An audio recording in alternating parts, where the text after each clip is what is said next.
más tranquila. Ahora estoy más tranquila. ¿Ves? Es que eres mi balanza.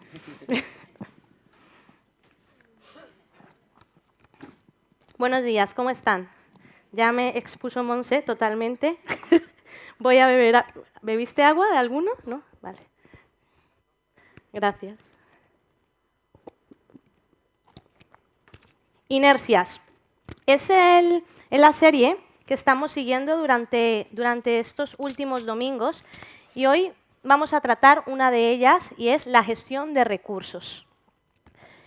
Veréis, las finanzas, la administración, la gestión de recursos, el dinero, para ser más claros, son uno de los temas más controversiales y que traen más dolores de cabeza a las familias. De hecho, yo creo que en la mayoría o en todas las familias, la economía es algo importante, ¿verdad?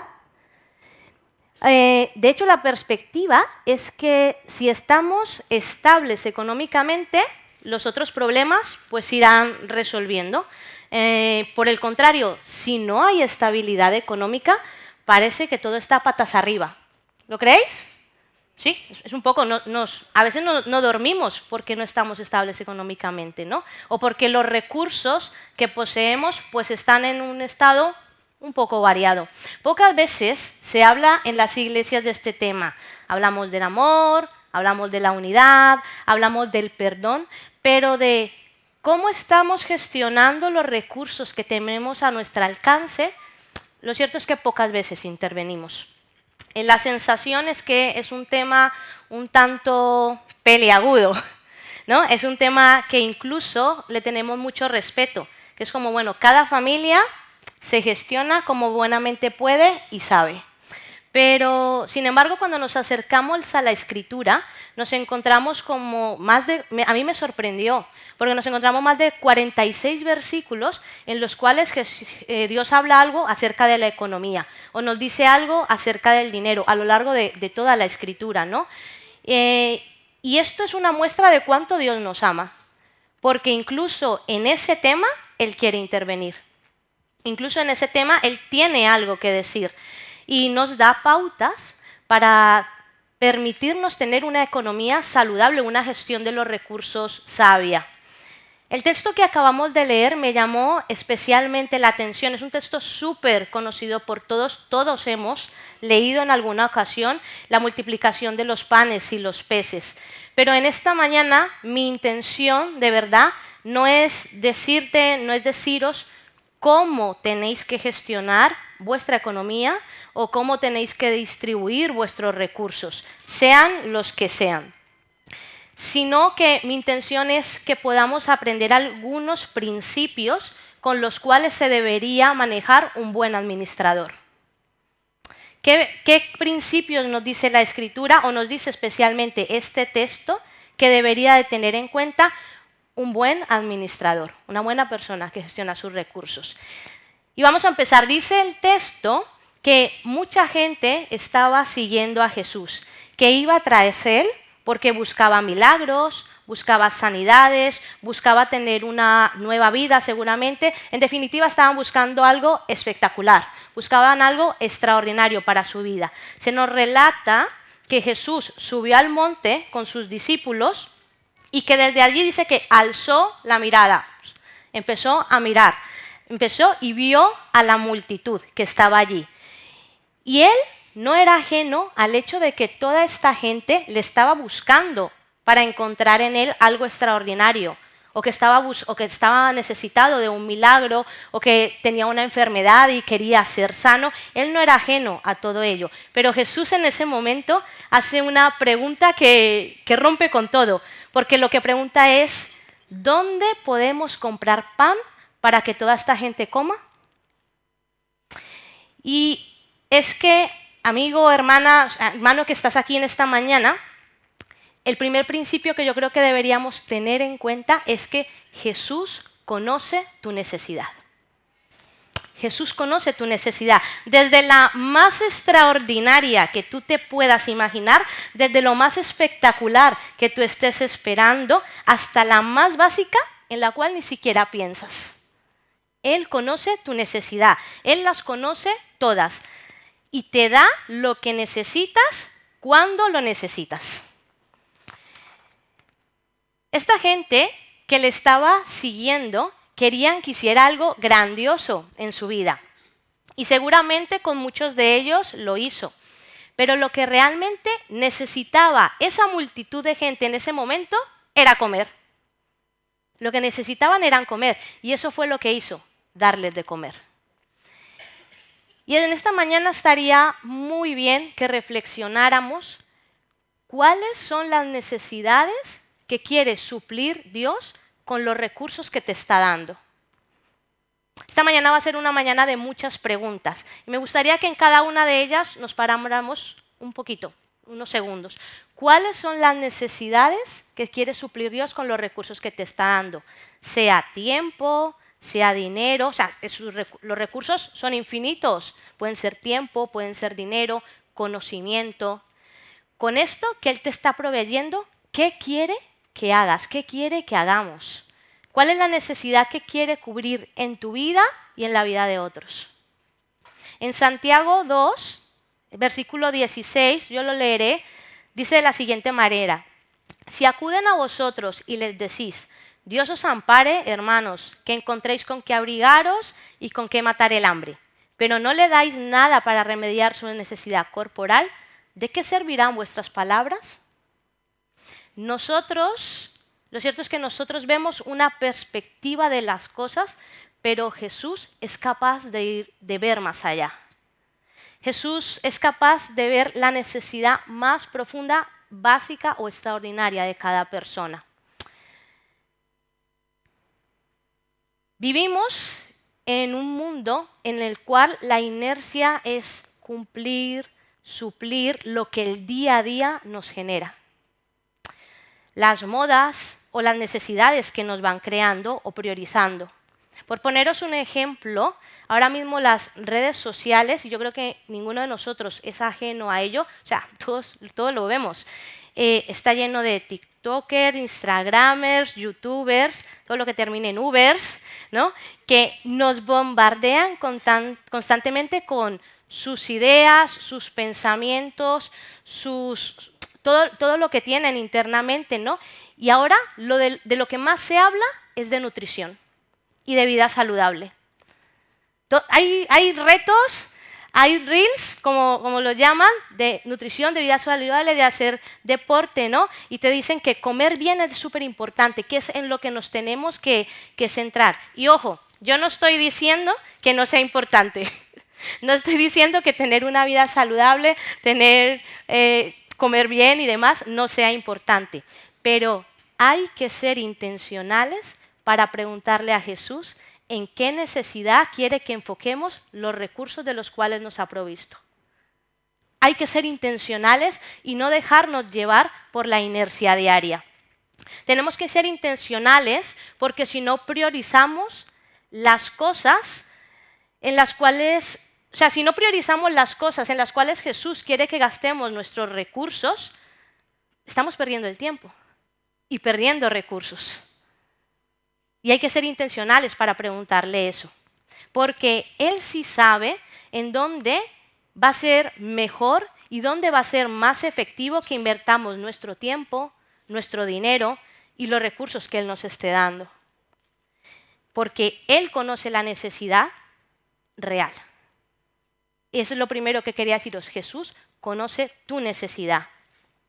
Continuando con el texto, se nos sigue relatando que después de que Jesús hizo esta pregunta, los discípulos empezaron allí pues, a ver qué podían hacer. De repente dice que Felipe dijo algo así como, bueno, a saber dónde vamos a encontrar comida para todas estas personas. Y dijo también como, no, es que no vamos a tener dinero para comprarla, ni aunque nos gastemos el salario de un año, la vamos a tener. Y de repente, en el versículo 9, aparece uno de ellos que es Andrés.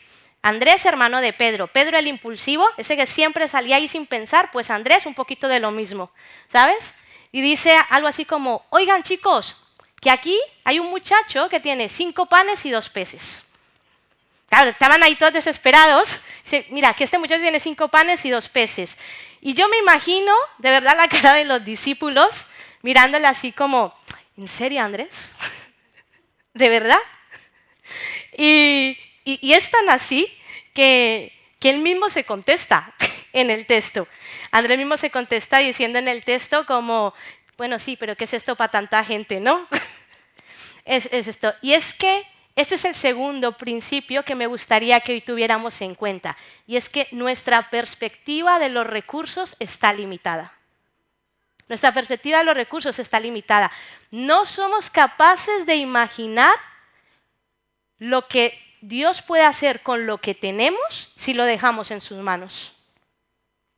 No somos capaces. Y no me estoy refiriendo solamente a los recursos económicos, al dinero, sino a todo lo que tienes en tus manos. ¿Qué puede hacer Jesús con tu don creativo? ¿Qué puede hacer Jesús con tu capacidad de abrir tu casa y ser hospitalario? ¿Qué puede hacer Jesús con tu capacidad de organizar, por ejemplo? ¿Qué puede hacer Jesús con tu familia? ¿Qué puede hacer Jesús con tu trabajo? ¿Y qué puede hacer Jesús con tu dinero? ¿Qué puede hacer? Los discípulos no tenían ni idea de que 5 panes y 2 peces iban a alimentar a miles de personas. No lo podían imaginar, no tenían perspectiva de ello, porque no veían lo que Jesús veía.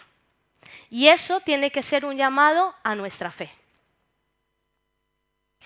No a nuestra fe en nuestros recursos, no a nuestra fe en nuestras capacidades, sino un llamado a nuestra fe en Dios, en su poder, en lo que Él es capaz de hacer con algo que para nosotros humanamente es insignificante. Por poneros un ejemplo, ¿sabéis? El tiempo es un recurso importante. Es uno de los recursos más valiosos ahora mismo. Si pudiéramos comprar tiempo, lo haríamos. Es la verdad. Y a veces pensamos que gastar el tiempo con las personas que están a nuestro lado no es significativo. Pero una simple conversación, tomarse el tiempo para tener una simple conversación con alguien, una conversación profunda, una conversación real, puede ser usado por Dios para cambiar el rumbo de vida de esa persona. Y para cambiar también la tuya. Y esto solo es un ejemplo para que comprendamos cómo a veces está delimitada nuestra perspectiva de las cosas y de los recursos. Y la inercia de nuestra vida nos lleva a pensar que cuanto más poseemos, que cuanto más acumulamos, que cuanto más conseguimos, si el esfuerzo que hacemos por ello es grande, pues vamos a obtener mejores resultados. Sin embargo, creo que este principio nos deja muy claro que nunca seremos capaces de ver y comprender lo que Jesús sabe, pero sí tenemos la responsabilidad de ser intencionales en creerle a Él, en decidir creerle a Él, en poner en Él nuestra fe. Hay un texto muy conocido por todos que está en Isaías 55. Y seguro que ya lo he dicho Isaías 55 y a alguien ya se le ha venido a la cabeza. En el versículo 8 dice, mis planes no son vuestros planes. Es Dios hablándole al pueblo de Israel. Dice, mis proyectos no es vuestro proyecto. Cuanto se alza el cielo sobre la tierra, así se alzan mis proyectos sobre vuestros proyectos. Así superan mis planes a vuestros planes. Nosotros, en nuestra humanidad, regularmente nos vemos como personas bastante limitadas. No sé, a mí me pasa. Igual es a mí, pero yo creo que la mayoría nos vemos como personas bastante limitadas. Seguramente muchos de vosotros, porque yo también lo he hecho, habéis navegado por pensamientos del tipo no soy suficiente, mi economía no es la mejor para ayudar a otros, no tengo los dones para servir, no tengo los dones necesarios para servir, no soy suficientemente inteligente, no tengo el conocimiento, no tengo suficiente conocimiento, no soy tan talentoso como, no sé hablar tan bien como, no sé decir también las cosas como aquella otra persona. Y os estoy dando ejemplos porque son cosas que rondan en nuestra mente. Y cuando Dios nos pide hacer algo, son esos pensamientos muchas veces los que vienen. Y constantemente vemos la limitación de aquello de lo que tenemos y somos. Si los discípulos hubieran decidido continuar con la inercia que se estaba produciendo en ese momento, en esa situación, de decir, esto no es suficiente para cubrir la necesidad de alimentar a todas estas personas, es muy posible que esos discípulos no hubieran visto la multiplicación de los panes y los peces. En Hebreos 11, cuando nos habla acerca de la fe, enumera una serie de personas o de personajes de la Biblia, como Enoc, como Abraham, como Jacob, que por fe pudieron experimentar el poder de Dios. En el versículo 6 dice, sin fe es imposible agradar a Dios, porque es necesario y preciso creer que existe y que no deja sin recompensa a los que le buscan. Nuestros ojos naturales nos impiden ver lo que Jesús ve. Los discípulos de verdad no creían, y se nota en el texto que esos 5 panes y esos 2 peces pudieran hacer algo. Pero, ¿sabéis? Sí creían en Jesús. Creían en su poder, habían caminado con Él, sabían lo que Él podía hacer. Y caminar con Jesús tiene que multiplicar nuestra fe diaria. Tiene que multiplicarla para cuando lleguen esos momentos de utilizar lo que Dios nos está dando o lo que Dios nos está pidiendo que hagamos, tenerle fe a Él. No a nosotros ni a nuestra capacidad, sino a Él, a lo que Él es capaz de hacer. Hasta ahora hemos estado hablando de Jesús, de los discípulos, pero me gustaría que nos paráramos un poco a pensar en aquel muchacho. Porque aquí hay varios actores en toda esta historia. Ese muchacho que tenía esos 5 panes y 2 peces.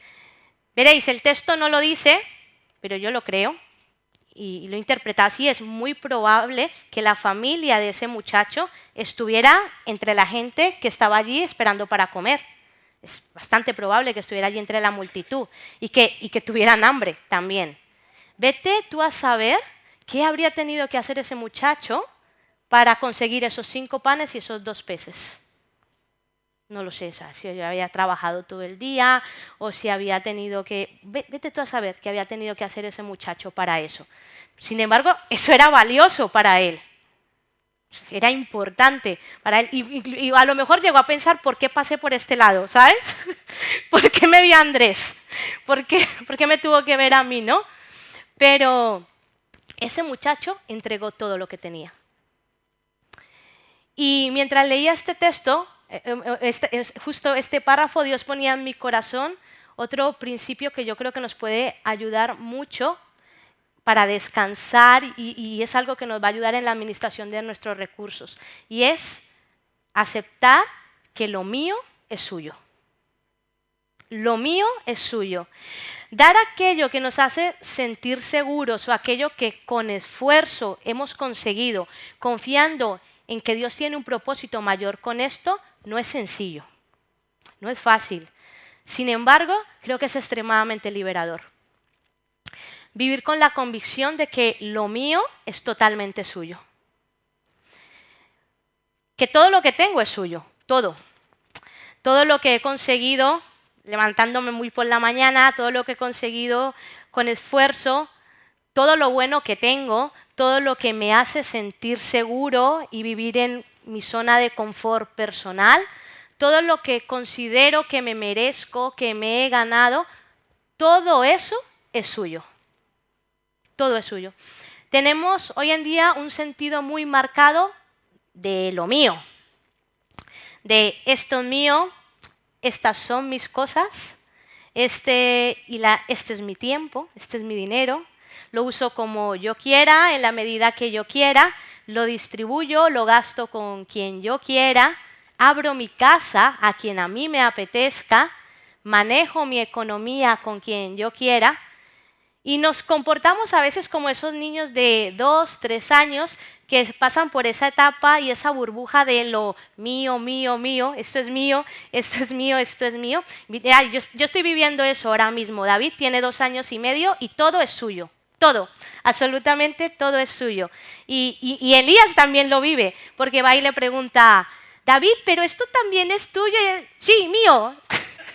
Y Elías me mira como diciendo, mamá, esto también es suyo. Y yo le digo, no te preocupes, es una etapa, se le va a pasar. Es una etapa, se le va a pasar. Sin embargo, llegamos a los 30, 40, 50, 60 años y no se nos ha pasado. Es mío. Y no se nos ha pasado, es mío.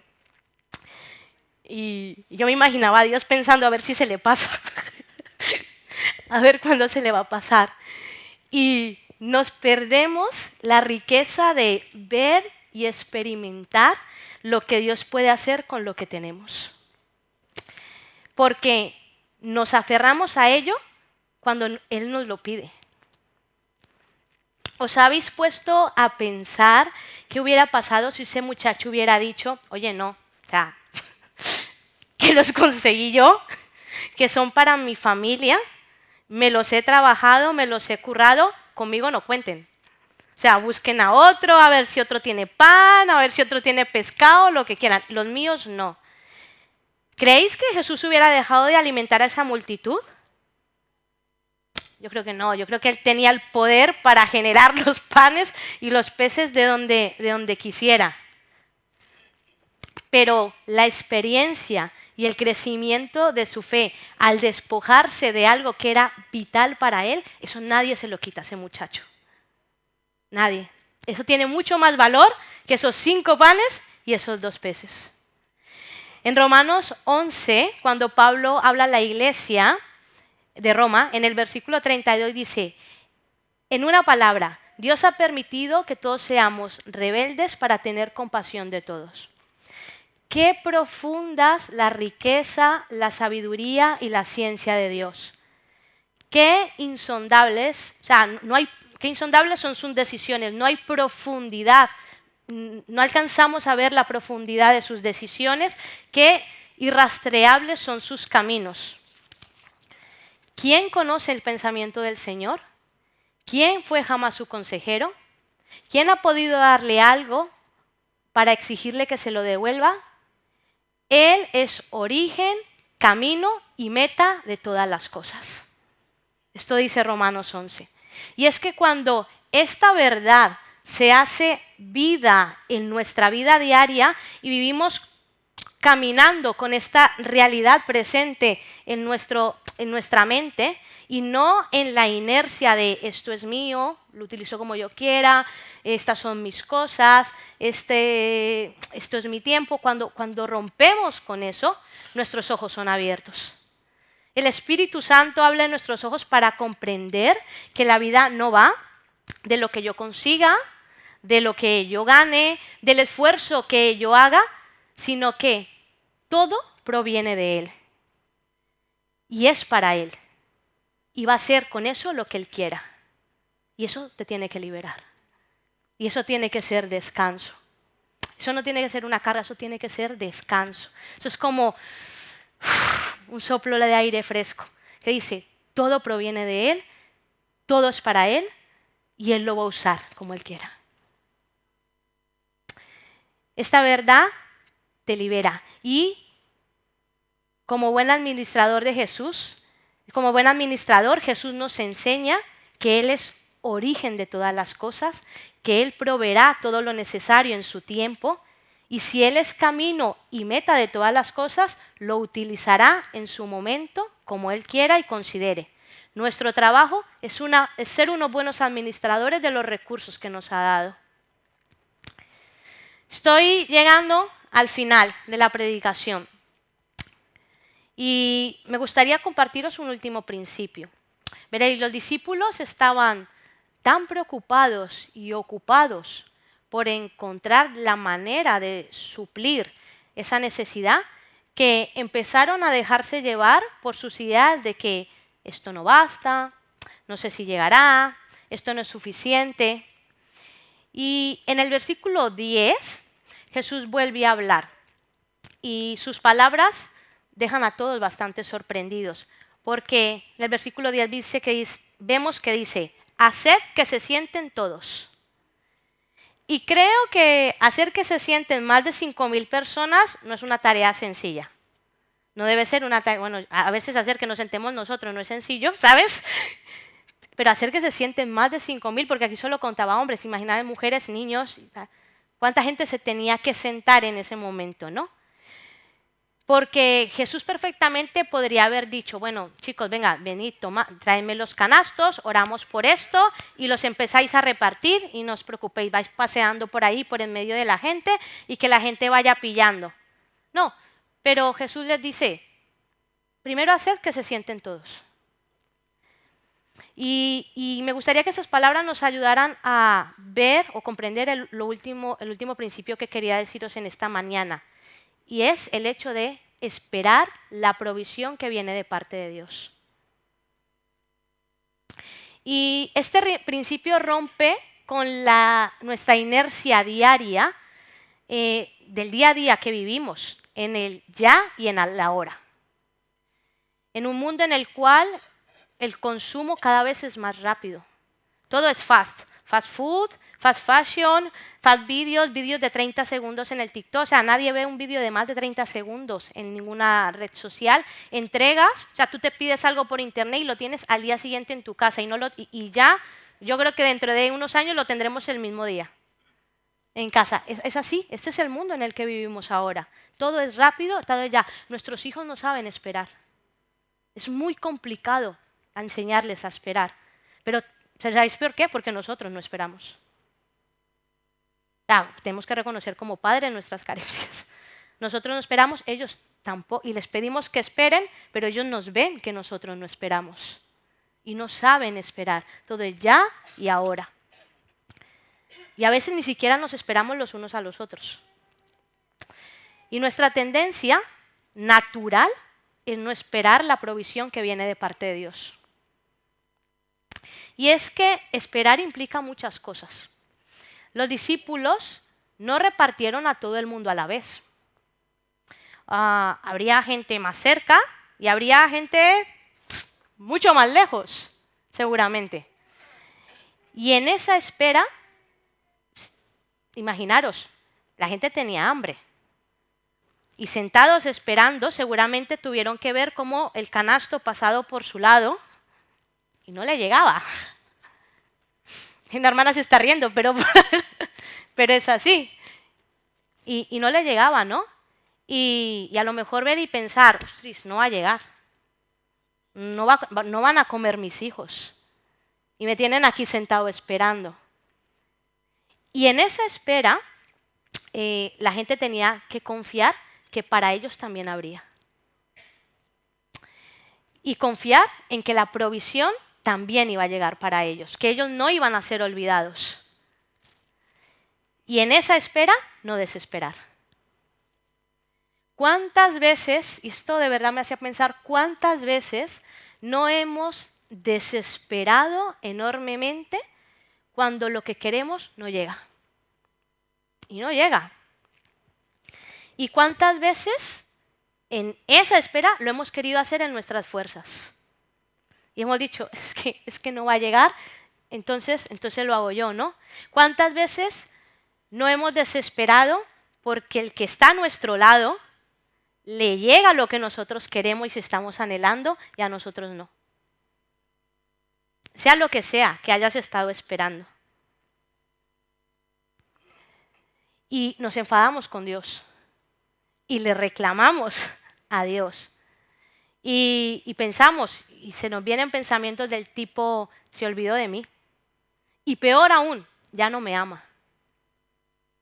O peor aún, ¿qué he hecho para que no me esté dando esto o lo otro? Y desesperamos enormemente en esa espera. Y es que esperar nuestra naturaleza humana es un acto que debemos hacer de forma intencional. Es un acto de obediencia y fe. Ahora, ¿Estoy diciendo que no tenemos que hacer nada? Que nos tenemos que sentar, no trabajar, no formarnos, no ver los que necesitamos, no mirar de ver los recursos y demás. ¿Estoy diciendo eso? No, yo no estoy diciendo esto. Que nadie diga, bueno, pues ahora me siento en mi casa y que Dios me provea.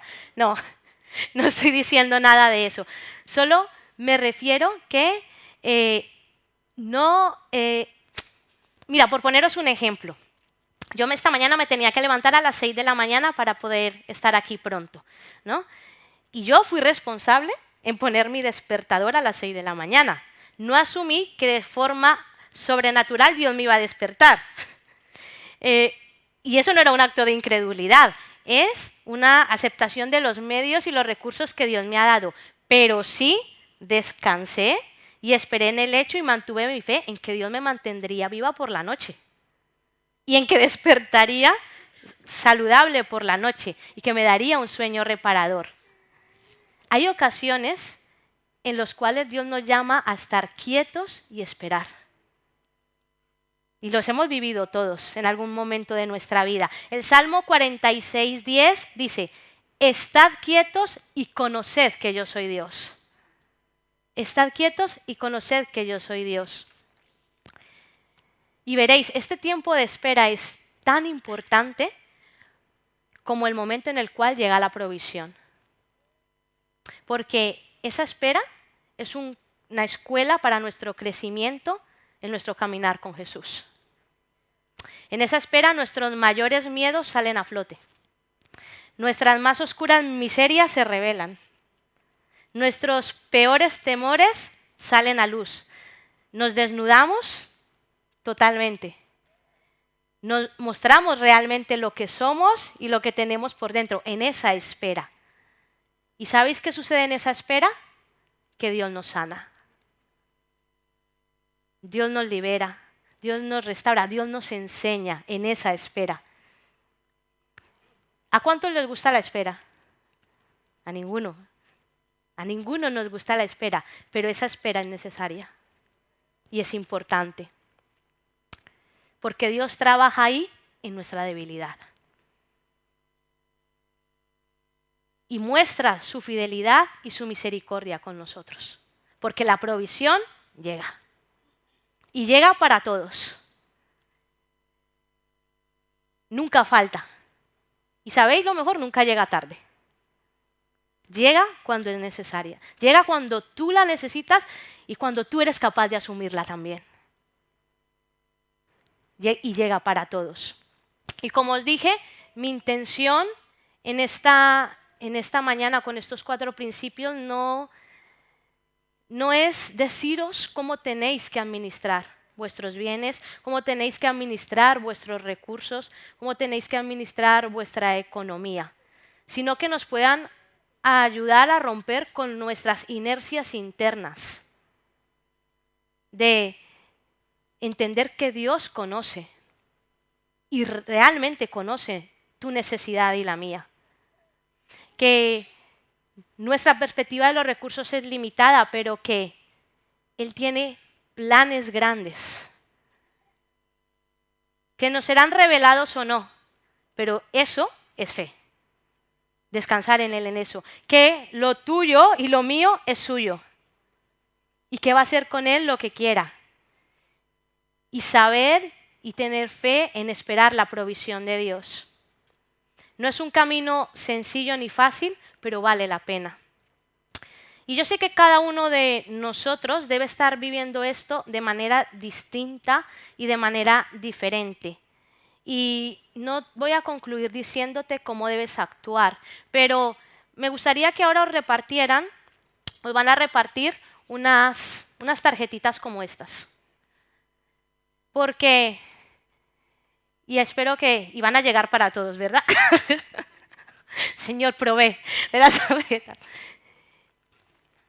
Y os van a llevar unas tarjetitas como estas, porque a veces tengo la sensación de que cuando predicamos, luego no sí, va a llegar para ti también. Gracias. va a llegar, tengo la sensación de que cuando predicamos y cuando, o sea, yo ahora he dado muchísima información, os he dicho muchas cosas y me gustaría que nos pudiéramos tomar 5 minutos para reflexionar en estas 4 preguntas. Igual no vas a reflexionar en las 4, igual vas a reflexionar en una, por eso te la vas a llevar a casa, para que durante la semana o en algún punto de tu vida puedas reflexionar en ellas. Y la primera es, si Dios conoce mi necesidad, entonces, ya te dije que yo no te voy a decir cómo hay que hacer las cosas. No es mi labor esa. Pero sí me gustaría que cada uno de nosotros reflexionáramos, entonces, ¿qué debe pasar conmigo si Dios conoce mi necesidad? La otra, ya que mi perspectiva está limitada, entonces, ¿qué debo hacer? O sea, ¿cómo debo responder ante Dios frente a esta realidad? Si yo sé que Dios tiene mejores planes, ¿qué debo cambiar? ¿Qué debo hacer? ¿Cómo debo empezar a comportarme? ¿Qué dinámicas en mi vida tienen que cambiar? La tercera es, si lo mío es suyo, entonces, igual tengo que dejar la fase de lo mío. Pero no lo sé, cada uno. Y la última es, ¿confío en que Dios proveerá? Y son preguntas que no solo son para ahora, ni para la semana. Yo creo que son preguntas que nos vamos a tener que ir haciendo a lo largo de nuestra vida. Porque así como esta gente que tuvo hambre, en ese momento un hambre física, nosotros pasaremos por muchas hambres a lo largo de nuestra caminar con Jesús. Y Él proveerá. A su tiempo, Él proveerá. Así que tómate 5 minutos, luego Monse ya subirá, pero tomaros 5 minutos para hablar con Dios acerca de esto. Y si Dios te ha dicho algo, gloria a Dios. Amén.